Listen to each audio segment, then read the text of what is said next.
The next speaker is Lo Maresca, Senior Legal Advisor, Legal Division, International Committee of the Red Cross, has worked on IHL-related issues for more than 20 years in the IOCRC on weapons and international humanitarian law. He has written scholarly accounts of a range of issues relating to IHL and weapons, in particular mines, remnants of war, and nuclear weapons. The theme of his contribution here today is nuclear weapons and international humanitarian law. The floor is yours, Lou. Welcome. Thank you, and good morning. I see that the Japanese interpreters have left. I was going to say a few words in Japanese, but this will spare me potential embarrassment. So first, thanks for the invitation to come here and speak this morning. International law is, of course, very relevant to the issue of nuclear weapons, and international humanitarian law for a long time is particularly relevant and still remains relevant. I know GRU had the challenge of covering many different areas of law in a very short period of time, and therefore a comprehensive PowerPoint presentation was useful, because or else it would be very tough to follow that. I'm only talking about one area of law, and I will only use one slide, and that's the slide on the screen, and that'll be essentially the substance and framework of my talk here this morning. And I will be conscious of the time, and it's very helpful to start exactly at 12 noon, because it makes it easier to figure out how long I've been going on for. I mean, much has been written about international humanitarian law and nuclear weapons and international humanitarian law. And I guess now that we have a new treaty prohibiting nuclear weapons, one might ask the question, well, why do we still need to talk about international humanitarian law? We have a Prohibition Treaty. We have a treaty that clearly establishes comprehensive prohibitions, and this will be discussed a bit later. But if you look at the treaty, there's a paragraph in the preamble that talks about how the states in preparing and developing this treaty have very much based themselves on the principles and rules of international humanitarian law. And it's for this reason we think the new treaty is very much grounded in the rules and principles of international humanitarian law.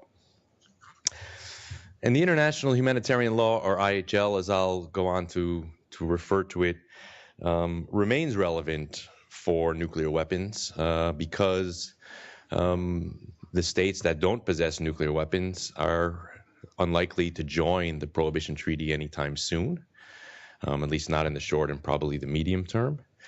And therefore, international humanitarian law has very much a bearing on the potential use of nuclear weapons that they might undertake in the future. Given that, and I'll explain this a bit more in a minute, international humanitarian law is meant to is the international legal framework that covers the conduct of armed conflict. It's the law of armed conflict. It's the rules which sets out the international regulations on the conduct of hostilities in the context of an armed conflict. And given that nuclear weapons are most likely to be used, or their use will certainly involve some armed conflict, these rules are the most relevant for any potential use that might take effect in the future. And international humanitarian law has always been there behind, I would say, many of the treaties and the overview of international law that GRU put up on the board. Although it hasn't really gotten much prominence in any of the discussions, either legal or diplomatic discussions, of the NPT, of the Conference of Disarmament, or even some of the regional nuclear weapon-free zones. But it's always kind of been there in the background. And international humanitarian law really came, at least in my view, kind of in prominence back into the disarmament nuclear weapons debate, thanks to the NPT. When in 2010, in the 2010 Review Conference and the final declaration of the NPT Review Conference, the states parties for the first time expressed their deep concern about the humanitarian consequences of nuclear weapons, and then reaffirmed the need for all states to comply with applicable international law, including international humanitarian law. And this is really the first time IHL has been kind of brought into the NPT context, and I think it really reminded people and put at the forefront that international humanitarian law remains a relevant body of law. Linked to that, you also have the, as Gru pointed out, the decision 1996 advisory opinion of the International Court of Justice, and its advisory opinion, which dealt with many issues. But clearly, one of the clear messages which came out of that, and one of the strongest points, in my view, of the court's decision, is that international humanitarian law is applicable to the use of nuclear weapons. And this is really beyond doubt. And the practice of even nuclear weapon states has reaffirmed that, even though they have contested other elements of the ICJ's opinion.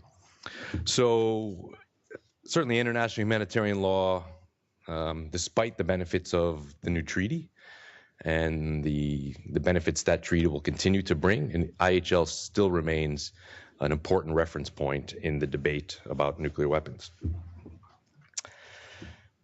Now, when talking about international humanitarian law, it's quite important, at least in my view, to begin with the effects of any particular weapon, because that's really the basis for doing any assessment about a weapon's compliance with international humanitarian law. The starting point is what is the effects of the weapon? What are the design-dependent effects of the weapon? And we know that a lot has been written about nuclear weapons, about the consequences they have. As the ICJ recognized, nuclear weapons have unique characteristics, and their use would be potentially catastrophic. They have effects which cannot be contained in space or time. And we've had the benefit, really, of the conferences on the humanitarian impacts of nuclear weapons that have taken place in Oslo, in Nayarit, and in Vienna, which really, I would say, looked at the effects and helped elaborate those effects in a number of important ways. We know that the blast effects of a nuclear weapon will be extensive. We know that the fires which occur and the firestorms that occur in the immediate aftermath of a nuclear detonation will be extensive. The release of thermal radiation and heat will have all kinds of create burns on a massive scale. And then radioactive fallout, which will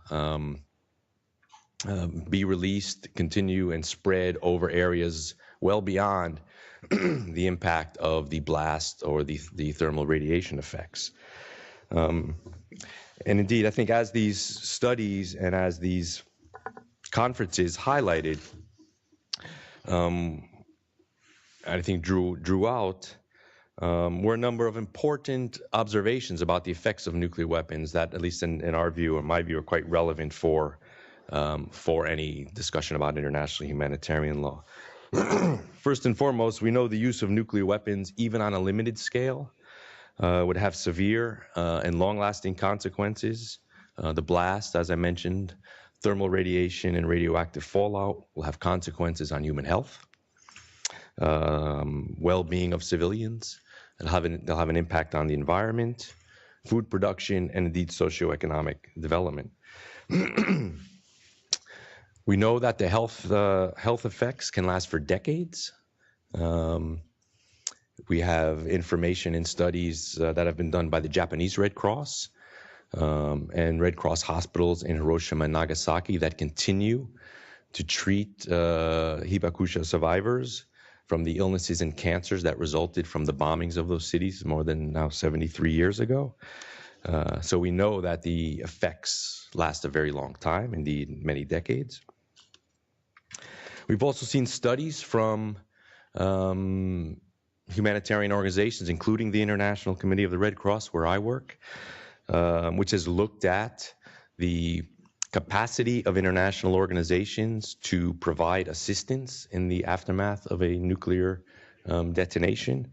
And the conclusion of the ICRC, the UN Institute for Disarmament Research, and Chatham House and others, has shown that there is no effective or feasible means of assisting a substantial portion of survivors in the immediate aftermath of a nuclear detonation, while at the same time adequately protecting the humanitarian workers that would deliver that assistance.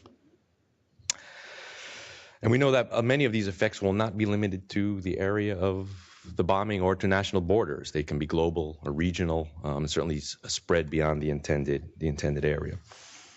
So these are really the effects that underlie the discussion or the little intervention I'm going to make about international humanitarian law and the specific rules on the conduct of hostilities that apply to those to an assessment of those rules. Now, I know we have a bit of a mix of legal people and people with different backgrounds. And I won't get too much, I think, into the sources of the law. The only thing I'll say is that the rules which I will speak about, at least in our view, are customary law. They find their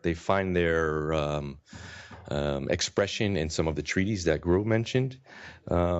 But in our view, they have, at least the view of the ICRC, they have a customary status, which is important because in our view, that means they apply to all states. They apply to all states, including those who possess and may potentially use nuclear weapons. So that's just a small legal point to kind of keep in mind. And we can get into that in a lot more detail if people have questions as to why I'm saying that. And basically in this short intervention, I'm going to look at the four main, I would say, the customary rules of international humanitarian law that have a direct implication on the use of nuclear weapons.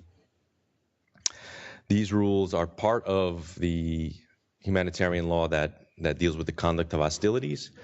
For those of you who don't know it, maybe I'll just say briefly that international humanitarian law is really the rules and restrictions that regulate armed conflict for humanitarian reasons.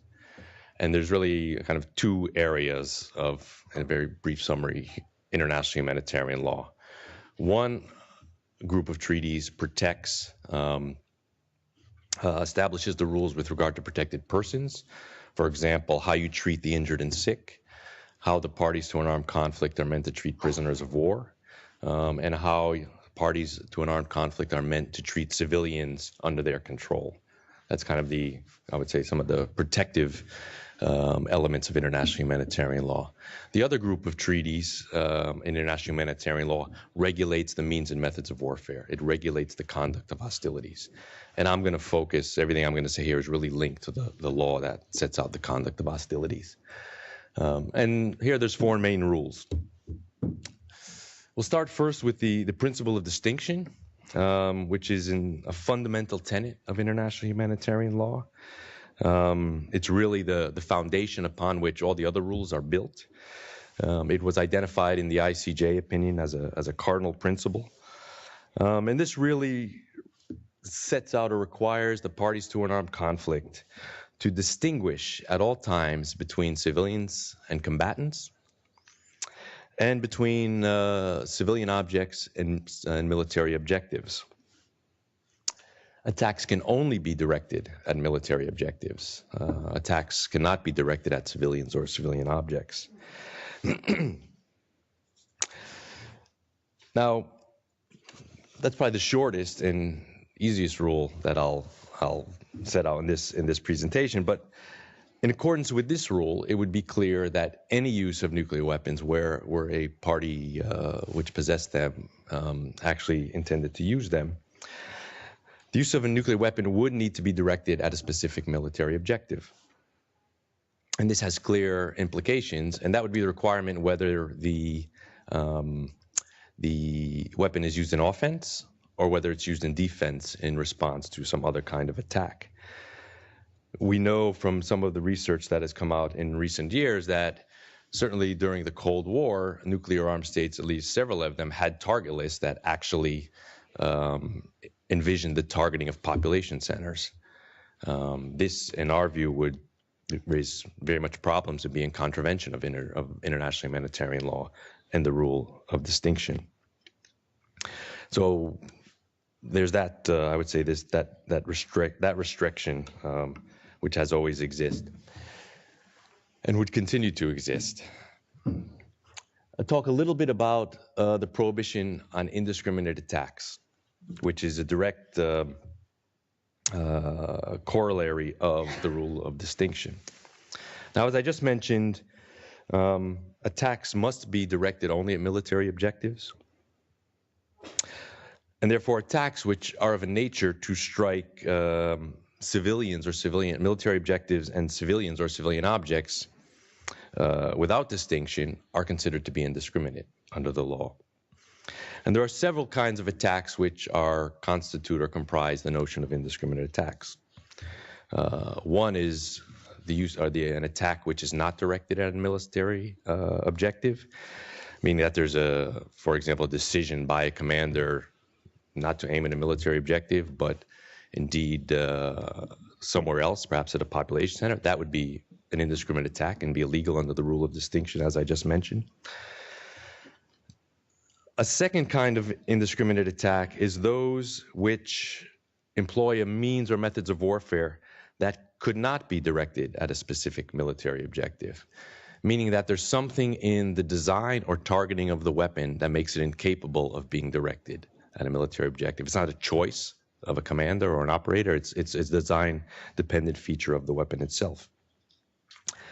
And the final and the third element of an indiscriminate attack, or example of an indiscriminate attack, is a means or methods of warfare whose effects cannot be limited by international humanitarian law. So whose effects would be indiscriminate and attack combatants and civilians without distinction. And it's really the last two that I'm going to say a few words on in the time that I have this morning.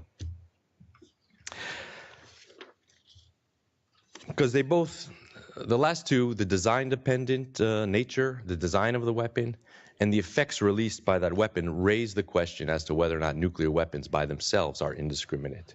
Do they attack civilians and combatants or military objectives without distinction?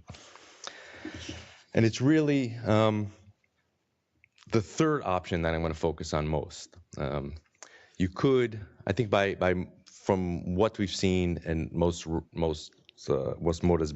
has been written, in principle, nuclear weapons can be directed at a military objective, right? If you take a nuclear warhead, put it on a missile, a GPS targeting system can deliver it to a military objective if that's the choice of the side using it. It could be directed at a military base. It could be directed at military headquarters. That's not really the issue on the nuclear weapons. I think most commentators would agree with that. Where that really raises the question is about the effects. It's about the third prong that I raise as to whether or not nuclear weapons, the effects that they have and that they release, do they raise to the level of being indiscriminate?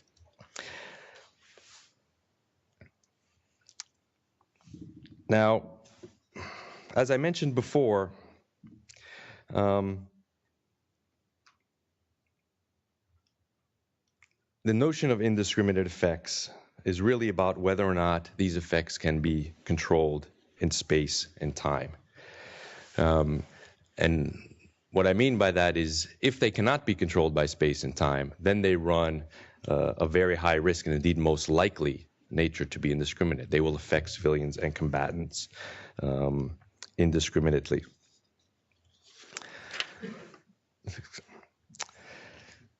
Now, the biggest problems that arise clearly, as I mentioned, the indiscriminate effects of weapons are the blast area of the weapon, the fact that, as we saw, say, an example of Hiroshima and Nagasaki, where the blast area extended over several square kilometers, where the blast and thermal heat that was released destroyed and burned whatever object was in its path.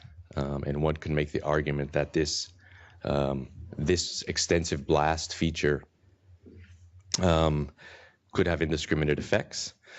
The other feature to take into account is, of course, radiation and radiation fallout, which will then be released over extensive areas.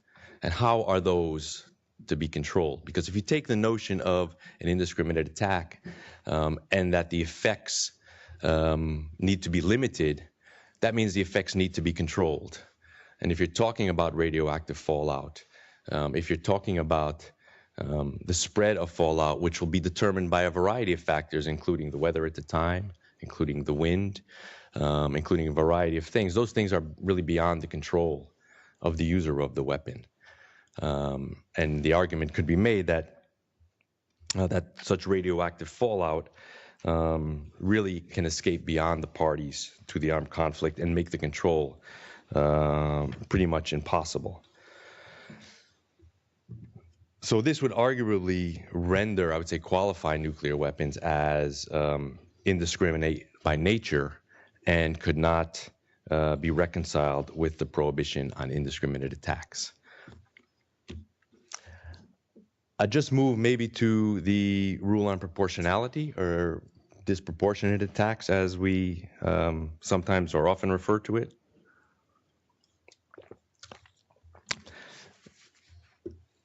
And actually, you see as I move down these slides that the rules get more and more complicated. I tried to start with the simple ones.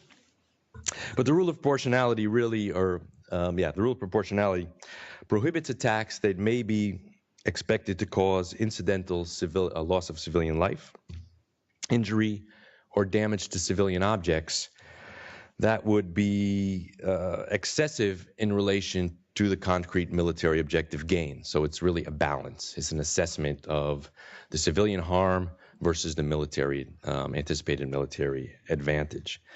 And this is really about incidental harm. This is really about, and I don't use the word incidental meaning that it's not important, but it's really the harm that results from the use of the weapon that is beyond the military damage that's done. And incidental harm includes both immediate effects and direct effects. It includes the death in civilians that will result in immediately. But as it's been crafted and understood, at least that it also includes reverberating effects. So it would include things beyond the immediate death and suffering to civilians. It would include, and certainly in our view, long-term health effects. It would include long-term damage to the environment. We can come back to that in a little bit. So it also would include these indirect second and third tier consequences, provided that they are foreseeable. It's really the foreseeable effects that really inform the balance on the humanitarian side of the scale of proportionality. And given all of the research, well, first of all, given the experience of Hiroshima and Nagasaki, given the research that has been done certainly in recent years about the effects and impact of nuclear weapons, we certainly, I would say, there is a certain foreseeability in any use of nuclear weapons or what the effects of that use would be. All of the effects from immediate death and injury, from long-term radiation damage to potential survivors, radiation to the environment, and to food production are not unforeseeable consequences of the use of nuclear weapons, and that would factor into this. So it's important, I think, to point out that for the purposes of this balance of proportionality, as I've outlined, there is a wide range of effects that need to be taken into account. And that any state contemplating the use of nuclear weapons, that means the military advantage they would hope to gain through the use would have to be of paramount value, that the use of these weapons could really only be envisioned when that level is of the utmost importance. And I certainly think that given the level of suffering we would see, that any use short of that would run in contravention of the existing rules of the law. And indeed, I think even one could make the case, and this certainly be my view, that any use of a nuclear weapon, really no matter what size, in or near a populated area, would raise serious problems under the law, based on these first couple of rules that I've outlined, particularly in the light of their humanitarian effects. And it's also, I think, hard to see how, given the the immense civilian casualties and suffering that would occur, you know, there are surely alternatives that could be used that could help lessen or diminish that kind of suffering. Just move on a little bit towards the rule on superfluous injury and unnecessary suffering. As Gro pointed out, this is one of the rules in IHL, the customary rules, that's really intended to protect combatants rather than civilians. It's really meant to protect combatants from injury or suffering that exceeds the military justification or the military need for the weapon. So any suffering that exceeds the military goal would violate the rule. And we have some examples, and just to give you some examples of this kind of rule, we have some treaties that, in fact, actually are an expression of this rule and prohibit specific weapons. For example, blinding laser weapons, the use of blinding laser weapons, or lasers intended to prohibit permanent blindness have been prohibited under international humanitarian law. And there's a specific treaty that sets that out. That treaty was established not so much to protect civilians from blindness, but to protect combatants from becoming permanent blinded by new kinds of laser systems. Early treaties on prohibiting explosive bullets and expanding bullets were crafted for the same reason.